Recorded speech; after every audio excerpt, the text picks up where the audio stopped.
On July 13th at 12:10 p.m., a search for the movie Taken, a film about abduction, was conducted.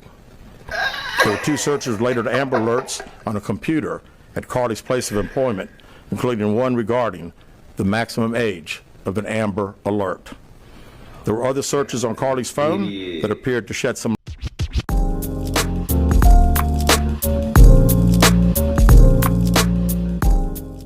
She faked her kidnapping. Which, bro, this has happened before. Like, this is nothing new. I've seen this happen before. Let's talk about Carlee Russell's abduction host and why these stats that you're about to hear are misleading and fake news. Job, because the reality, according to the Black and Missing Foundation, nearly 40% of missing people in America are black women and black children, people of color, right? You can go to blackandmissinginc.com to see the disparity yourself. It was damn near 600,000 missing people in 2022. 57% were white, including Hispanic. 39% were minority. So once again, almost 40% of missing persons are people of color, but we only make up 13% of the population.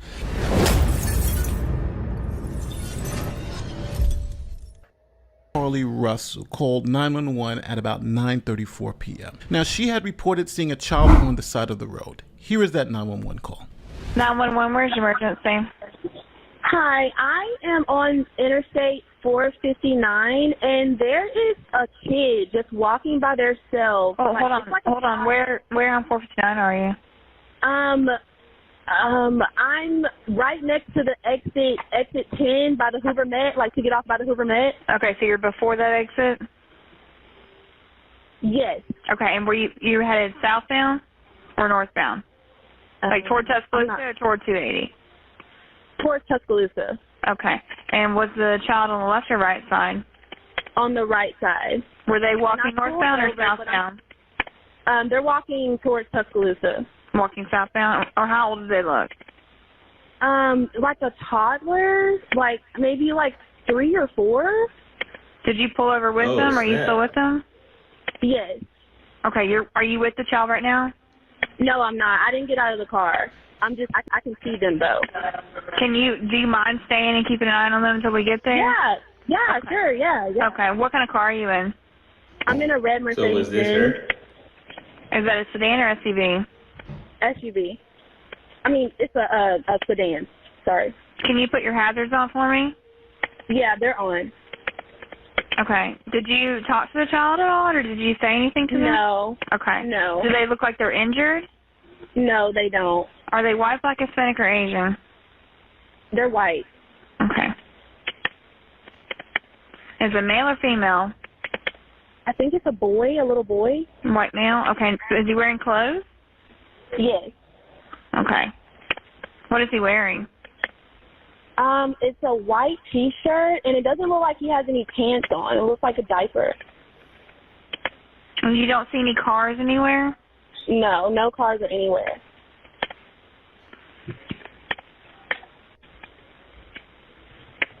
Okay. All right. What's your name? My name is Carlee Russell. Hold on. Let me check on something real quick. I have to check on my little baby, you know what I'm saying? She be tripping. She be getting into a lot of stuff. But, let's continue. And you don't see any injuries on the child from where you're at, correct? No, but I can't really see them that good. Okay, try to keep an eye on them for the best you can, because I don't want you to lose track of them. Okay. All right, and do they have shoes on? No. Shoes? Not that I can see. I can't really see that well. Okay. All right. I've got them on the way, okay? Just try to keep an eye on them, but officers are on the way, okay? Okay, thanks. Thank you. Russell, who was black, then disappeared. This was after claiming to have stopped to attend to the child. A search for the missing nursing student began, and a reward of $63,000 for information leading to her safe return was offered by Crime Stoppers. On July 14th, police and volunteers searched for Russell, but didn't find anything. The next day, on July 15th, the Russell family, shortly before 7 o'clock, reported that they had received a phone call saying that Carlee was at the Red Roof in Vestiva Hills. A family member later confirmed to local news that this was just a terrible hoax. At 10:44 p.m., 911 call was received from Carlee's residence stating that she had returned home on foot. Police then responded to her home. Carlee was taken to a local hospital where she told detectives this. Detectives were able to obtain a brief statement from her prior to being treated and released. During the statement, she told detectives that while traveling down the interstate, she saw a baby walking down the side of the road and called 911. She stated when she got out of her vehicle to check on the child, a man came out of the trees and mumbled that he was checking on the baby. She claimed that the man then picked her up and she screamed. She stated he then made her go over a fence. She claims he then forced her into a car, and the next thing she remembers is being in the trailer of an 18-wheeler. She stated that the male was with a female. However, she never saw the female, only hearing her voice. She also told detectives she could hear a baby crying. The male had orange hair with a big bald spot on the back. She said she was able to escape the 18-wheeler and fled on foot, only to be captured again and was put in a car. She claimed she was then blindfolded, but was not tied up because the captor said they did not want to leave impressions on her wrists. She said that they took her into a house and made her get undressed. She believes they took pictures of her, but she does not remember them having any physical or sexual contact. She stated the next day she woke up and was fed cheese crackers by the female. She said the woman also played with her hair, but could not remember anything else. At some point, she was put back in a vehicle she claims was able to escape while it was in the West Hoover area. She told detectives she ran through lots of woods until she came out near her residence. During this interview, detectives noted that Carlee had a small injury to her lip, and she claimed that her head was hurting. She also had a tear in her shirt. Detectives also noted that she had $107 cash in her right sock. Out of respect for Carlee and her family, detectives did not press for additional information in this interview and made plans to speak with her in detail after giving her time to rest. So without any real answers, police continued to investigate the possible What? kidnapping. They looked into Carlee's internet search history, and this is what they found. Detectives continue analyzing data from Carlee's cell phone that was left behind at the scene. We enlisted the help of the United States Secret Service in conducting this analysis. Part of what data included several internet searches in the days leading up to their disappearance that I think are very relevant to this case. On July 11th at 7:30 a.m., the term, "Do you have to pay for an Amber Alert?" was searched. On July 13th at 1:03 a.m., the day of her disappearance, the term, "How to take money from a register without being caught," was searched. On July 13th at 2:13 a.m., the day of her disappearance, the term Birmingham bus station was searched. On July 13th, 2:35 a.m., a search for a one-way bus ticket from Birmingham to Nashville was conducted with a departure date of July. Hold on. My guy kind of fly. I didn't even notice this. This man is swagging. Like, first of all, look at his pocket square. It's the same color as his shirt. His shirt got stripes? Yeah, his shirt got stripes. That boy dripping. Got the nice tie, double Windsor, symmetrical as hell, okay?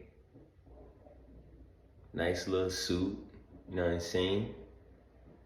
That boy fresh, I give him that. 13th. On July 13th at 12:10 p.m., a search for the movie Taken, a film about abduction, was conducted. There were two searches related to Amber Alerts on a computer at Carlee's place of employment, including one regarding the maximum age of an Amber Alert. There were other searches on Carlee's phone that appeared to shed some light on her mindset, but out of respect for her privacy, we will not be releasing the content of those searches at this time. So police were unable to verify Carlee's story. On July 24th, Carlee Russell's attorney then provided police with this statement Like that read in part, We told you the investigation was ongoing. We hope to determine where Carlee was during the 49 hours of her disappearance. Today I've talked to and received a statement from Mr. Emery Anthony, attorney for Carlee Russell. Mr. Anthony has scheduled a meeting for Carlee to meet with investigators early this afternoon, but then I received an email stating that a statement was being provided by him on her behalf. Mr. Anthony asked that I read the statement entirely, which I will do now. My client has given me permission to make the following statement on her behalf. There was no kidnapping on Thursday, July 13th, 2023. My client did not see a baby on the side of the road. My client did not leave the Hoover area when she was identified as a missing person. My client did not have any help in this incident, but this was a single act done by herself. My client was not with anyone or any hotel with anyone during the time she was missing. My client apologizes for her actions to this community, the volunteers who were searching for her, to the Hoover Police Department and other agencies as well, as to her friends and family. We ask for your prayers for Carlee as she addresses her issues and attempts to move forward, understanding that she made a mistake in this matter. Carlee, again, asks for your forgiveness and prayers. We have a meeting scheduled with Mr. Anthony to further discuss this case.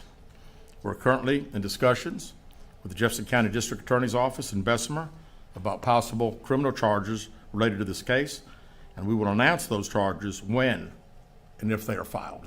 So Carlee's whole ordeal was a hoax, a fraud. And this has happened in the past. Here, this California woman who faked her own kidnapping was sentenced to 18 months in prison. Here's an Oklahoma woman who faked her own kidnapping and had to come clean. And this 38-year-old woman who faked her own kidnapping on Facebook was locked up. So Carlee Russell was charged just like those other women in connection with this kidnapping. She was charged with 2 misdemeanors, one for filing a false police report and the other one is falsely reporting an incident. Now she's out on bond, and I think this is appropriate because if you lie and get police resources activated to do this massive search for you and you're lying and you're just making it up, then there should be some consequences. Now, some people are going to say this is a white thing versus a black thing, but as a black woman, I would also like to say they don't take our cases serious to begin with. False claims are not the reason they don't take the cases of missing black women and children serious. It's because they are black. And think about it. If they were allegedly looking for her for 48 hours, they couldn't even find her and she wasn't even really missing. So that lets you know they wasn't really looking. So now, listen to his logic. Because police couldn't find her, that means they weren't looking for her. It's embarrassing, though.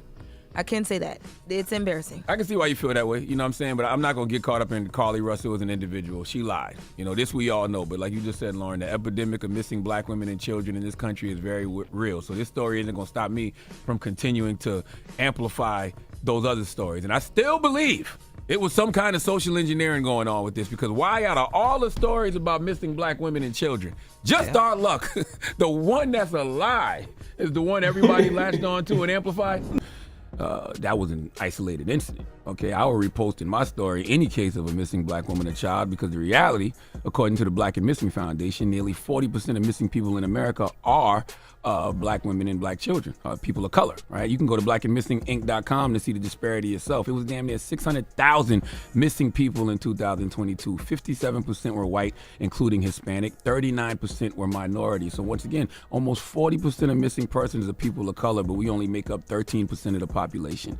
And these stories don't ever get the proper media coverage. Okay, it's almost like out of sight, out of mind. Most people don't even know the epidemic that is missing black women and children in this country. So when something like Carlee Russell comes across my timeline, of course I'm going to repost it. Missing persons in America, but only account for 30%. I don't really care about the argument itself, but I actually just wanted to cover the video because goddamn, like, you that bored, you had to come up you was Googling. Oh my God, bro. We gotta do better, man. As people, as black people, man, we just gotta do better, alright? Gotta hold ourselves accountable.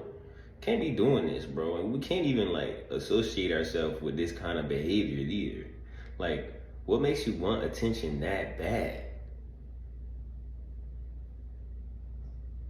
I don't get it.